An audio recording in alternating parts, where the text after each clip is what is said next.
స్తోత్రం. దేవుని ఒక పిలుపు, దేవుని ఒక అధికారం, దేవుని ఒక ఆధిక్యత, దేవుడు ఎంత చక్కగా మాట్లాడుతూ వీళ్ళతో దేవుడు పనిచేస్తూ దేవునికి మహిమ కలుగుగాక.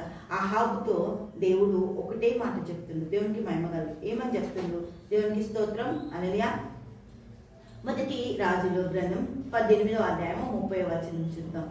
అప్పుడు ఏలియా దగ్గరకు రండని జనులందరితో చెప్పగా జనులందరూ అతని దగ్గరకు వచ్చిరి. అతడు క్రింద పడదోయబడి ఉన్న యెహోవా బలిపీఠమును బాగు చేసి, యెహోవా వాక్కు ప్రత్యక్షమై, నీ నామము ఇజ్రాయేలులగునని వాగ్దానము నొందిన యాకోబు సంతతి గోత్రముల లెక్క చొప్పున 12 రాళ్లను తీసుకొని ఆ రాళ్ల చేత యెహోవా నామమున ఒక బలిపీఠము కట్టి దాని చుట్టూ 2 మానికల గింజలు పట్టునంత లోతుగా కందకం ఒకటి తవ్వించి కట్టెలు క్రమంగా పేర్చి ఎద్దును తునకలుగా చేసి ఆ కట్టెలు మీద ఉంచి జనులు చూచుచుండగా మీరు 4 తొట్టెల నిండా నీళ్లు నింపి దహన బలి పశు మాంసము మీదను కట్టెల మీదను పోయడానికి.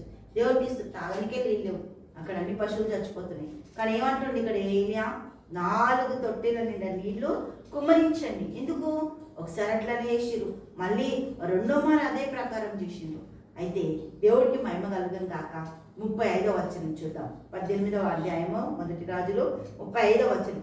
ఆ నీళ్లు బలిపీఠము చుట్టూ పొర్లి పారెను, మరియు అతడు కందకమును నీళ్లతో నింపాను. అస్తమయ నైవేద్యం అర్పించే సమయమున ప్రవక్తకు ఏలియా దగ్గరకు వచ్చి ఇలాగ ప్రార్థన చేసెను, దేవుడు వాళ్ళ మధ్యలో పనిచేస్తున్నాడని చెప్పి. ఇజ్రాయేలు దేవుడు కునుకగా నిద్రించక వాళ్ళకు తోడున్నాడని ఇక్కడ ఏలియా వాళ్ళతో నిరూపిస్తుంది. దేవుడికి స్తోత్రం. నిజమైన దేవుడిని చూపిస్తుంది వాళ్ళకి. దేవుడికి మహిమ కలుగును గాక. అలాగే ఆ ప్రవక్తకు ఏలియా దగ్గరికి వచ్చి ఇలాగ ప్రార్థన చేసిన, యెహోవా అబ్రాహాము ఇస్సాకు ఇజ్రాయేళ్ల దేవా, ఇజ్రాయేల్ మధ్యన నీవు దేవుడవై ఉన్నావనియు నేను నీ సేవకుడినై ఉన్నానని ఈ కార్యములన్నీ నీ సెలవు చేతనే చేసి తినని ఈ దినము కనపరచుము. యెహోవా నా ప్రార్థన ఆలకించుము.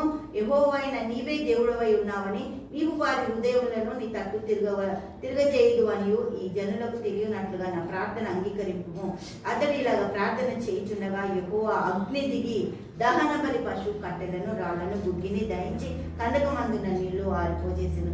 ఇదంతా చూసి వాళ్ళు ఏమన్నారట తెలుసా? హల్లెలూయా, దేవునికి స్తోత్రం. అంతటా జనులందరూ దాన్ని చూసి సాగిలపడి యెహోవాయే దేవుడు, యెహోవాయే దేవుడు, యెహోవాయే దేవుడు, దేవుడు యెహోవా దేవుడు తప్ప వేరే ఎవ్వరు లేరని వాళ్ళ జీవితాలు ఒప్పుకొని దేవుడి వైపు మళ్ళడానికి ఏలియా చేసిన గొప్ప అద్భుతం కదా. దేవుడికి మహిమ కలుగును గాక. ఎన్నో అద్భుతాలు, ఎన్నో ఆశ్చర్య కార్యాలు అక్కడ జరిగినాయి. దేవుడికి స్తోత్రం. నువ్వు నమ్మిన ఎడల దేవుడు నీ జీవితంలో కూడా ఆశ్చర్య కార్యం చేస్తావు. తండ్రి యేసునికి స్తోత్రాలు, గొప్పది అద్భుతంగా ఆశ్చర్య స్తోత్రాలు చెల్లిస్తున్నాం. యేసు నామంలో ప్రార్థిస్తున్నాము తండ్రి. ఆమేన్, ఆమేన్, ఆమేన్.